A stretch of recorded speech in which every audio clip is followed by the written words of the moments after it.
नमस्कार सभी को।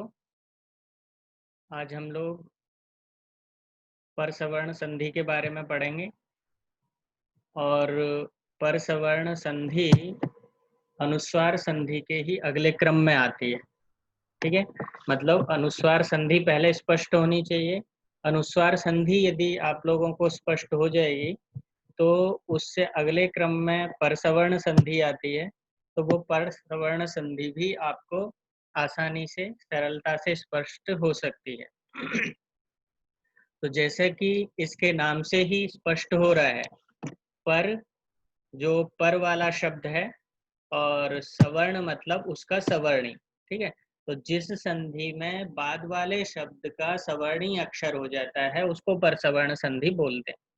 और इसका सूत्र है अनुस्वारस्य यई पर सवर्ण। इसका विभक्ति अर्थ देखेंगे हम। अनुस्वारस्य षष्ठी विभक्ति एक वचन है, तो इसीलिए षष्ठी विभक्ति अर्थ अपना देती है के स्थान पर।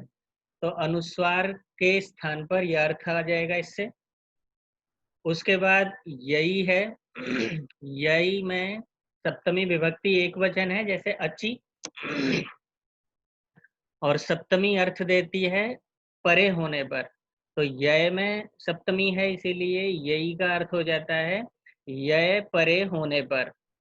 और तीसरा शब्द है इस सूत्र में परसवर्ण। परसवर्ण प्रथमा विभक्ति एक वचन का है और प्रथमा विभक्ति विधेयार्थ को प्रकट करती है, इसीलिए इसका अर्थ हो जाएगा परसवर्ण हो जाता है। तो इस तरह से अपने आप में ये पूर्ण सूत्र है। अनुस्वार से यही परसवर्ण। किसी की अनुवृत्ति यहाँ पर हमें दिखाई नहीं दे रही है पिछले सूत्र से। तो इसका जो समेकित अर्थ निकल करके आता है वो आता है यदि अनुस्वार से उत्तर। क्योंकि ये ब्रैकेट में दिखा दिया मैंने, किस लिए?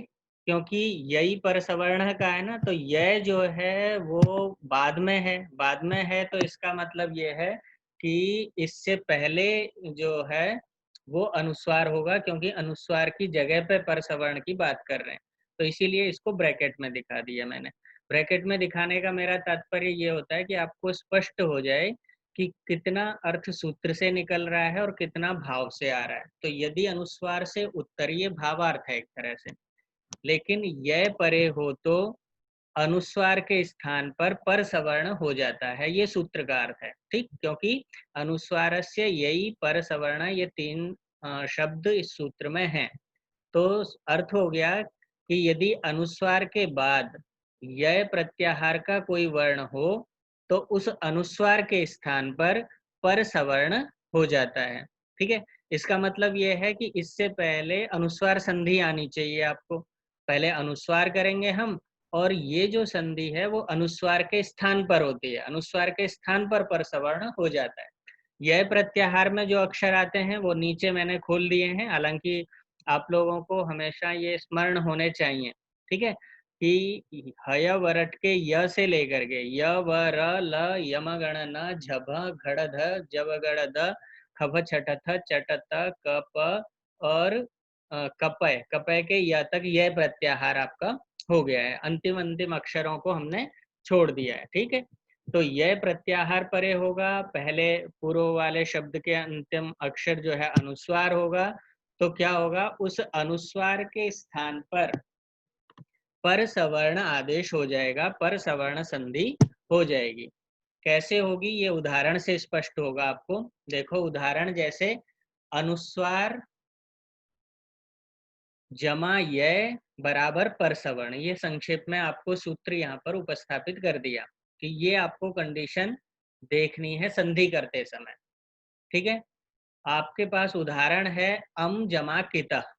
ठीक, अम में म है और बाद में कितः में आदि अक्षर क्या है, क है। मतलब पूर्व शब्द का अंतिम अक्षर म है, पर शब्द का आदि अक्षर क है। तो पिछला सूत्र जो आपने अनुस्वार संधि में पढ़ा वो क्या कहता था, मौनुस्वार, कि यदि पदांत में या अपदांत में, नश्च पदांतस्य झली से अपदांत में, और मौनुस्वार जो है पदांत में करता है। ठीक, तो ये जो है पदांत नहीं है, अपदांत है, क्योंकि ये शब्द के बीच में है। आपका पद जो है अम कितः यहाँ पे जाके पूरा होता है, लेकिन अम जो है और कितः ये शब्द के बीच में संधि है। तो इसीलिए ये पदांत वाली संधि नहीं है, बल्कि अपदांत वाली है। तो अपदांत यदि माँ और ना होते हैं और उनके बाद यदि झल अक्षर होता है, झल में आपके झबे से लेकर के हल तक पूरे आते हैं, तो च आता ही है झल में, तो उस माँ की जगह पर अनुस्वार हो जाता है। तो पहले यहाँ पर अनुस्वार संधि हुई है और इस माँ को अनुस्वार हो गया। अनुस्वार किस जगह पर होता है? माँ की जगह पर, लेकिन उसको प्रदर्शित किया जाता है उस माँ से पहले वाले अनुस्वार के ऊपर। ठीक है?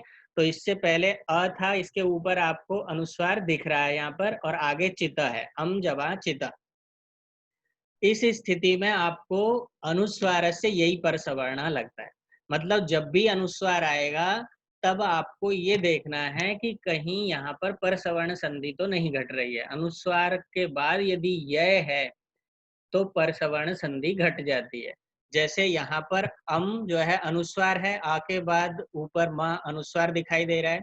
उसके बाद चिता का च है, तो च जो है वो यह प्रत्याहार में आता है, क्योंकि अभी बताया मैंने यवरट से लेकर के और कहाँ तक, कपय के य तक जो अक्षर आते हैं, तो च उनमें आता है, खफ छठ त चट त में। तो इसीलिए यह प्रत्याहार होने के कारण से इस अनुस्वार के स्थान पर क्या होगा? इस अनुस्वार के स्थान पर परसवर्ण हो जाएगा। अब परसवर्ण क्या होता है, इसको समझ लो आप। परसवर्ण का तात्पर्य है कि बाद वाला अक्षर, ठीक है, पर वाला का सवर्णी हो जाता है। होगा किसकी जगह पर? अनुस्वार के स्थान पर होगा। और अनुस्वार कहाँ है? वो पूर्व वाले शब्द का अंतिम अक्षर है। तो होगा अनुस्वार की जगह पर, लेकिन किसका सवर्णी होगा? बाद वाले का सवर्णी होगा। बाद वाला जो अक्षर है, पर वाला जो अक्षर है, उसके समान इसकी जगह पर होगा। ठीक है? तो अब यहाँ पर देखो, अनुस्वार की जगह पर हमने करना है, तो अ म अनुस्वार है, पर अक्षर क्या है? यहाँ पर च है। ठीक है? तो च का सवर्णी अनुस्वार की जगह पर करना है। तो सवर्णी हमें इसके देखने हैं, और सवर्ण किसको कहते हैं? सवर्ण कहते हैं तुल्यास्य प्रयत्नम सवर्णम। अक सवर्ण दीर्घ पे समझाया था मैंने विस्तार से तुम्हें। ठीक है? अर्थात जिसके स्थान और प्रयत्न मिलते हैं, जिस अक्षर के साथ स्थान और प्रयत्न दोनों मिलते हैं, वो एक दूसरे के प्रति सवर्णी होते हैं। ठीक है? तो च का सवर्णी हमें ढूंढने हैं।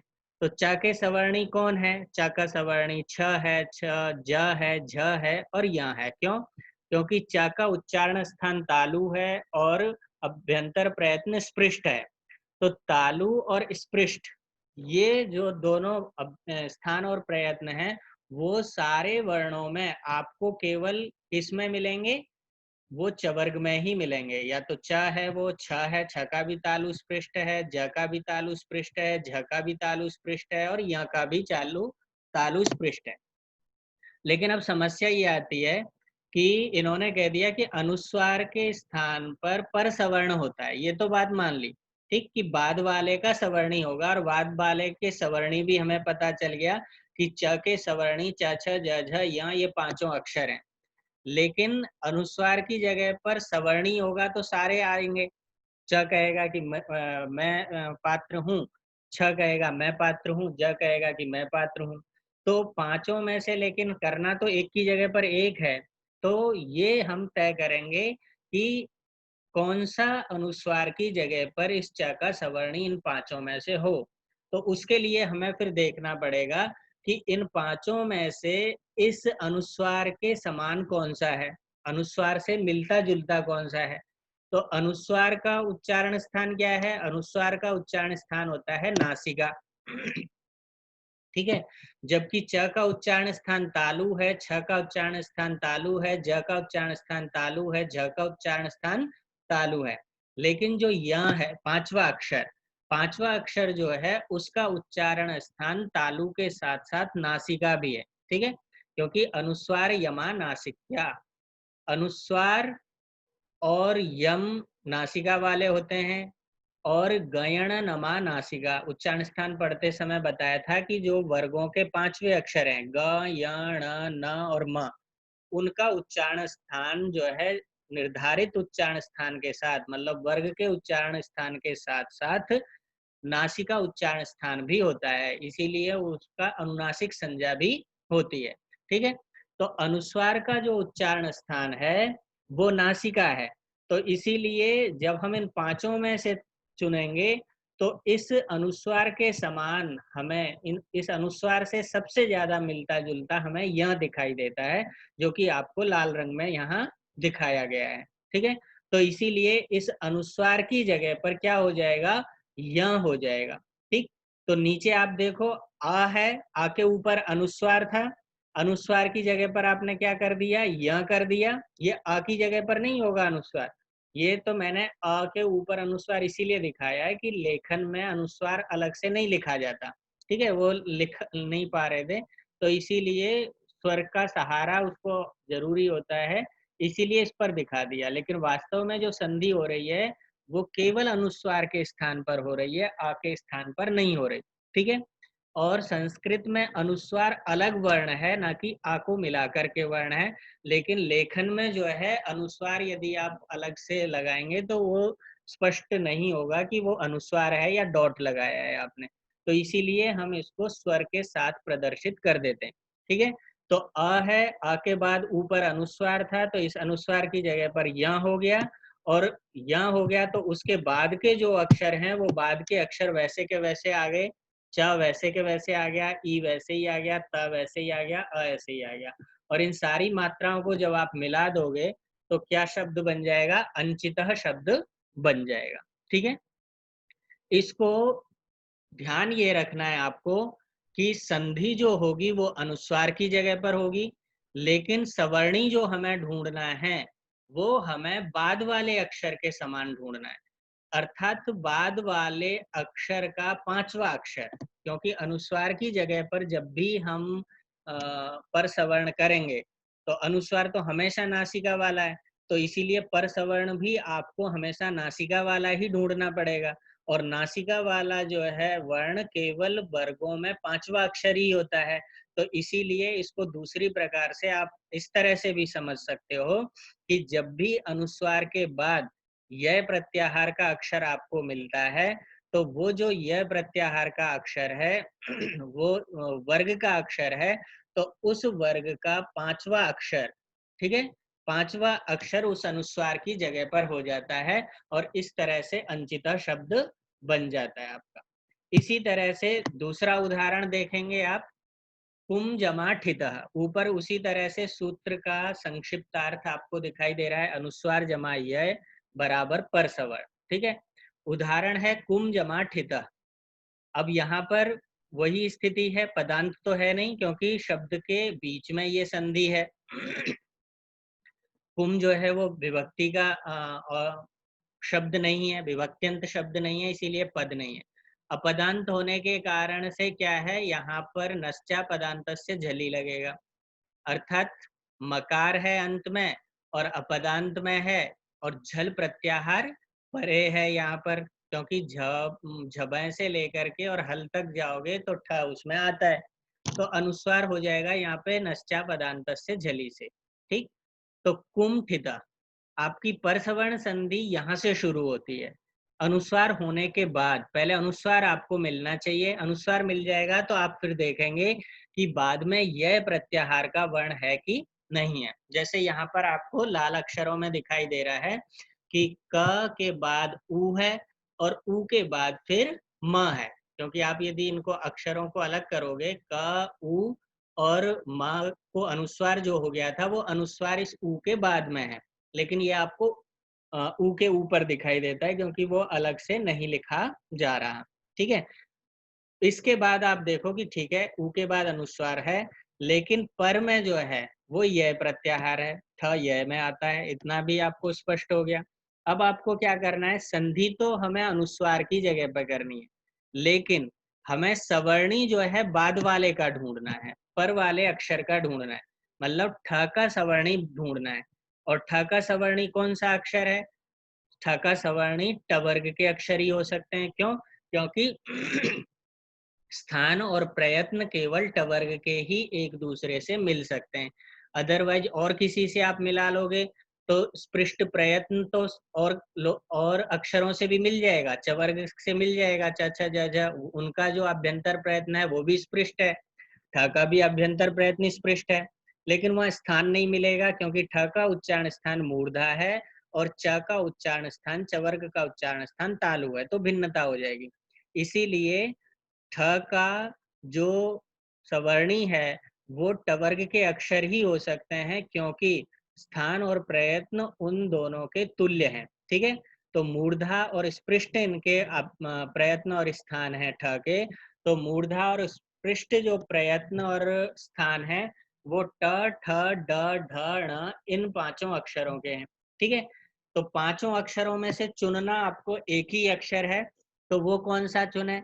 उसके लिए आपको देखना पड़ेगा कि अनुस्वार जो है वो नासिका वर्ण वाला है, नासिका के साथ भी बोला जाता है। इसीलिए इन पांचों अक्षरों में से इस अनुस्वार के समान सबसे ज्यादा तुल्यता रखने वाला अक्षर वो क्या है? वो ण है, पांचवा अक्षर है, क्योंकि वो नासिका से बोला जाता है। तो इसीलिए इस अनुस्वार की जगह पर क्या है? ण हो जाएगा, और ण हो जाएगा तो जो आपका शब्द है क उ ण, क्योंकि अनुस्वार की जगह पर ण हो गया, ठ ई त, इन सारी मात्राओं को जब आप मिलाएंगे तो कुंठितः बन जाएगा। तो इस तरह से आप देख रहे हो कि अनुस्वार के बाद यदि य प्रत्याहार का कोई वर्ण आ रहा है तो उस अक्षर का, उस वर्ग के अक्षर का जो पांचवा अक्षर है वो हम अनुस्वार की जगह पर कर दे रहे हैं, और इस तरह से वो संधि क्या है? कुंठितः, उस तरह से वो संधि पर सवर्ण बन जाती है और यहाँ पर कुंठितः शब्द बन जाता है। ठीक है, तो इस तरह के बहुत सारे आपको प्रयोग देखने को मिलते हैं, और हिंदी में ये प्रयोग आजकल बहुत शॉर्टकट शुरू हो गए। जैसे हम शांत लिखते हैं, शांत लिखते हैं तो हम जो है शा के ऊपर अनुस्वार लगा करके त भी लिख देते हैं शांत, लेकिन शुद्ध शब्द क्या है? न लिखना चाहिए हमें, पर सवर्ण संधि हो जाती है।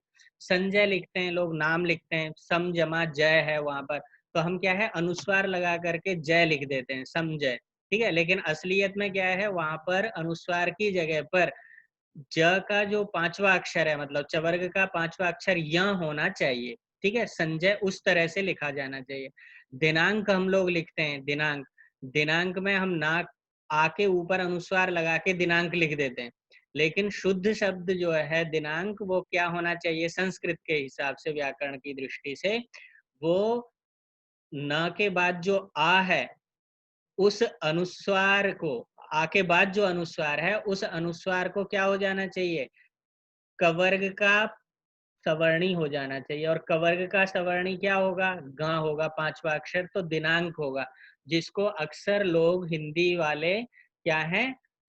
दिना दिना दिनाड़क पढ़ देते हैं, दिनांक को दिनाड़क पढ़ देते हैं, अंक को अड़क पढ़ते हैं बहुत सारे लोग। ठीक है, जो कि गलत है, जबकि वो ग है और दिनांक अंक इस तरह से पढ़ा जाता है। और बनता कैसे है ये आपको बता दिया मैंने, कि अनुस्वार को पर सवर्ण वहां पर हो जाता है। तो ये ऐसे इतर उदाहरण मैंने आपको ऐसे ही बता दिए जिनको आप देख सकते हो और जगह पर। ठीक है, अभी यहाँ जो उदाहरण आपको दिख रहा है उसको भी बता देता हूँ कि शांत कैसे बनता है।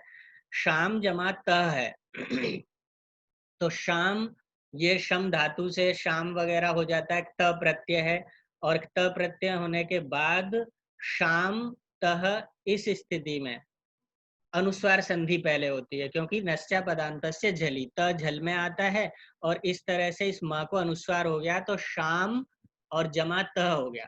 अब आपको जब भी अनुस्वार कर देना है, आपको हमेशा ये ध्यान रखना है कि यह है तो पर सवर्ण हो जाएगा, और यदि यह नहीं है तो पर सवर्ण नहीं होगा। ठीक है, तो यहाँ पर शाम तह आके बाद अनुस्वार है, झल का अक्षर त है, अनुस्वार की जगह पर आपको पर सवर्ण संधि करनी है, और किस पर सवर्ण का मतलब है? बाद वाले का सवर्णी आपने ढूंढना है। तो बाद का अक्षर यहाँ पर क्या है? त है, तो त के सवर्णी कौन कौन से अक्षर हो सकते हैं? क थ द ध न हो सकते हैं, क्योंकि त का जो उच्चारण स्थान और प्रयत्न है वो कंठ स्पृष्ट है, और कंठ और स्पृष्ट प्रयत्न सारे अक्षरों में, दोनों चीजें केवल और केवल त थ द ध न, इन पांचों अक्षरों की मिल सकती है और किसी अक्षर की नहीं मिलेगी। ठीक है, तो इन पांचों में से भी फिर आपको एक अक्षर चुनना है। एक अक्षर किस आधार पर चुनेंगे कि जो हमें अनुस्वार के सबसे ज्यादा समान दिखाई देगा, सबसे ज्यादा करीब दिखाई देगा, उसको हम अनुस्वार की जगह पर करेंगे। तो अनुस्वार का उच्चारण स्थान नासिका होने के कारण से हमें इन पांचों अक्षरों में सबसे ज्यादा करीबी अनुस्वार का न दिखाई देता है, और न दिखाई देता है तो इस श और आ के बाद जो अनुस्वार था उस अनुस्वार की जगह पर न हो गया। त और अ, इन मात्राओं को जब आप जोड़ दोगे तो शांतः इस तरह से बन जाएगा। ठीक है, तो इस तरह से आपको प्रत्येक वर्ग में उदाहरण यहाँ पर दिए गए हैं। गुम्फितः यहाँ पर पवर्ग का उदाहरण है ये, क्योंकि अनुस्वार के बाद यहाँ पर फ है, फ पवर्ग का अक्षर है, और पवर्ग का अक्षर य में आ रहा है ये, तो इसीलिए पवर्ग के सवर्णी, फ के सवर्णी कौन से अक्षर होंगे? पवर्ग के अक्षर होंगे, क्योंकि ओष्ठ और स्पष्ट प्रयत्न उनका ही केवल मिल सकता है। तो प, फ, व, भ, म, ये 5 अक्षर आएंगे। इन पांचों अक्षरों में से भी अनुस्वार के समान कौन सा अक्षर दिखाई देगा? पांचवा अक्षर जो म है, तो इस अनुस्वार की जगह पर म हो जाएगा, और इस तरह से ये शब्द क्या बनेगा आपका? ग उ, अनुस्वार की जगह पर म, फ, ई, त, अ, और सारी मात्राओं को जब मिला देंगे आप तो गुम्फितः शब्द बन जाएगा। तो इस तरह से आपको यहाँ पर पांचों जो वो हैं, पांचों वर्ग जो हैं, उन वर्गों में आपको स्थिति दिखाई गई है कि पांचों वर्गों को पांचों वर्गों का कोई भी अक्षर यदि अनुस्वार के परे होगा तो उसका पांचवा अक्षर उस अनुस्वार की जगह पर हो जाएगा, और यही परसवर्ण संधि है। और जहां पर यह प्रत्याहार नहीं मिलेगा वहां पर अनुस्वार ही रहेगा, अर्थात परसवर्ण संधि अनुस्वार संधि का अपवाद बन करके आती है कि अनुस्वार के बाद यह है तो परसवर्ण ही होना है, और यदि यह नहीं है, यह के अतिरिक्त कोई अक्षर है, तो फिर जो है वो परसवर्ण नहीं होगा, बल्कि क्या हो जाएगा? वो अनुस्वार ही रह जाएगा। इसका एक अपवाद आगे और आता है, अनुस्वार से यही परसवर्ण का भी एक अपवाद है फिर। वो क्या है? वा पदांतस्य। वा पदांतस्य सूत्र आप देख रहे हो आगे स्क्रीन पे, और इसके नीचे अनुस्वारस्य यही परसवर्ण, इस पूरे सूत्र की अनुवृत्ति आ रही है। ठीक है, विभक्त्यर्थ यहाँ पर कहता है कि पदांतस्य अर्थात पदांत के स्थान पर षष्ठी विभक्ति का है, और ये विशेषण बन रहा है यहाँ पर अनुस्वारस्य का। क्यों? क्योंकि अनुस्वारस्य जो है वो भी षष्ठी विभक्ति एक वचन का रूप है, तो इसीलिए ये हो जाएगा कि पदांत के अनुस्वार के स्थान पर यह, यही में सप्तमी है, तो इसीलिए यह परे होने पर अर्थ हो गया। वा इस सूत्र में आ रहा था, वा अव्यय पद है, इसके विभक्ति वचन नहीं होते, लेकिन इसका अर्थ होता है विकल्प से। ठीक है, और पर सवर्ण जो है वो प्रथमा विभक्ति एक वचन का रूप है, जो अपना अर्थ देती है हो जाता है, तो पर सवर्ण हो जाता है। अब इसका अर्थ क्या निकल करके आया कि यदि पदांत में स्थित अनुस्वार से उत्तर यह परे हो तो पदांत के अनुस्वार के स्थान पर विकल्प से पर सवर्ण हो जाता है। ठीक है, मतलब ये हुआ कि यह परे हो तो पदांत के अनुस्वार के स्थान पर विकल्प से पर सवर्ण हो जाता है। ठीक, और ब्रैकेट में मैंने इसीलिए दिखा दिया क्योंकि यह जब परे बता दिया तो पूर्व में क्या होगा उसके, वो अंडरस्टूड है कि पूर्व में अनुस्वार होगा जो कि पदांत का होना चाहिए। ठीक है, क्योंकि ये अनुस्वार संधि से अगली संधि है एक तरह से, तो अनुस्वार संधि से अगली संधि होने के कारण से यहाँ पर क्या होगा कि अनुस्वार भी दो परिस्थितियों में होता है, एक पद के बीच बीच में होता है और एक पदांत में होता है। पद के बीच में जो है वो नस्या पदांत से झली से होता है, और पद के अंत में जो है वो मौनुस्वार से होता है। ठीक है, तो यहाँ भी दो ही स्थिति हैं। पहले जो अनुस्वार से यही पर सवर्ण लगा था वो लगा था पद के बीच में, जहां पर अनुस्वार हो रहा है नस्या पदांत से झली से। लेकिन जहाँ पर मौनुस्वार वगैरह से पद के अंत में अनुस्वार हो रहा है, वहाँ पर क्या स्थिति होगी? वहाँ पर कह रहे हैं कि वहाँ फिर वा पदान्तस्य सूत्र लगेगा कि पद के अंत में यदि अनुस्वार है, तो वहाँ फिर परसवर्ण आदेश जो होता है वो विकल्प से होता है, ना कि नित्य होता है। मतलब हमेशा नहीं होता, विकल्प से होगा। और विकल्प का मतलब क्या है कि एक बार अनुस्वार होगा, अ, एक बार परसवर्ण होगा और एक बार अनुस्वार होगा। जब परसवर्ण नहीं होगा तो अनुस्वार हो जाएगा। जैसे उदाहरण से आपको स्पष्ट हो जाएगा। उदाहरण देखो इसमें, छठा उदाहरण कि पदांत अनुस्वार जमा य बराबर वा परसवर्ण। ये सूत्र का संक्षिप्त अर्थ यहाँ आपके सामने देखने के लिए मैं रख देता हूँ, जिससे तुम उदाहरण में इसको घटा सको। ठीक है। त्वम जमा करोषि आपके पास शब्द है। त्वम में यहाँ पर माँ है और ये पदांत का माँ है। क्यों? क्योंकि त्वम युवाम यूयम, ये प्रथमा विभक्ति में रूप चल रहा है। ठीक है। मतलब यहाँ पर सु प्रत्यय लगने के बाद प्रथमा विभक्ति का रूप है त्वम और उसके बाद क्रिया है करोषि। ठीक है। तो तात्पर्य क्या हुआ कि त्वम का जो माँ है वो पदांत में है, पद के अंत में है और उसके बाद व्यंजन है क। ठीक। तो इस माँ को क्या है, मौनुस्वार से अनुस्वार हो जाएगा, क्योंकि ये पद के अंत में माँ था और आगे व्यंजन था, हल था। तो इसीलिए मौनुस्वारा ने इस माँ को अनुस्वार कर दिया और इस तरह से त्वम करोषि हो गया। जब अनुस्वार हो जाता है तब आती है आपकी परसवर्ण संधि, अगले स्टेप पे, अगले कदम पर, कि यदि पदांत में अनुस्वार हुआ है और उस अनुस्वार के बाद य प्रत्याहार का कोई वर्ण है, तो क्या हो जाएगा, उस य का परसवर्णी उस अनुस्वार के स्थान पर हो जाएगा। जैसे यहाँ पर त्वम में आपने अलग अलग किया, त में व जुड़ा हुआ है, व में अ जुड़ा हुआ है, आ के बाद मा था जिसको अनुस्वार हो गया आ के बाद। ठीक है। इस अनुस्वार के बाद पर वाला शब्द करोसी है, क आदि अक्षर है इसका, उसके बाद अ र ओ श ई। हमें देखना है कि पूर्व शब्द का अंतिम अक्षर यहाँ अनुस्वार है, पर शब्द का आदि अक्षर यहाँ पर क है। ठीक है। तो पदांत में अनुस्वार मिल गया हमें और क य प्रत्याहार में आता है, क्योंकि य वरट से लेकर के कपय तक, तो कपय में क आ ही रहा है। ठीक है। तो यह प्रत्याहार में है, तो अनुस्वार के स्थान पर परसवर्ण संधि होती है। और परसवर्ण का मतलब है बाद वाले का सवर्णी। बाद वाला अक्षर क्या है, यहाँ पर क है। तो क के सवर्णी अक्षर कौन कौन से होते हैं? क के सवर्णी अक्षर होते हैं क ख ग घ ङ, क्योंकि कंठ और स्पृष्ट प्रयत्न क का है और कंठ और स्पृष्ट प्रयत्न केवल क ख ग घ ङ इन पांचों अक्षरों का ही हो सकता है। तो इन पांचों में से भी कौन सा हो, तो पहली वाली संधि की तरह ही आपको ये चुनना पड़ेगा कि अनुस्वार जो है वो नासिका स्थान वाला भी होता है। इसीलिए यहाँ पर कवर्ग में सबसे ज्यादा करीबी वो ग लगेगा। क्यों? क्योंकि ये जो है नासिका स्थान वाला भी है, क्योंकि जिसकी जगह पर हम आदेश कर रहे हैं ना, वो उससे मिलता जुलता होना चाहिए, तभी तो हम उसकी जगह पर आदेश कर रहे हैं।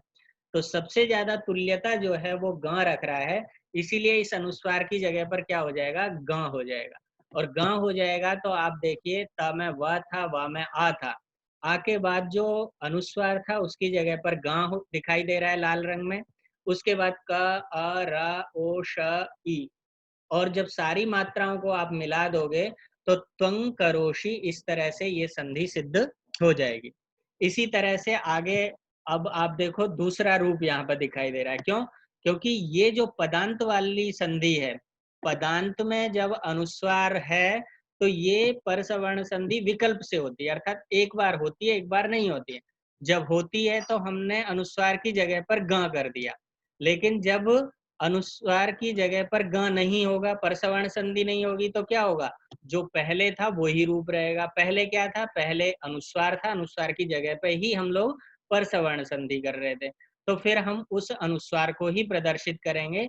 जैसे यहाँ दूसरे शब्द में दिखाया है, यहाँ पर त व और आ के बाद अनुस्वार है जो लाल रंग में आपको दिखाई दे रहा है, और उसके बाद क अ र अ श ई, और इन अक्षरों को जब आप मात्राओं को मिला देंगे तो त्वम करोषि इस तरह से रूप बन जाएगा।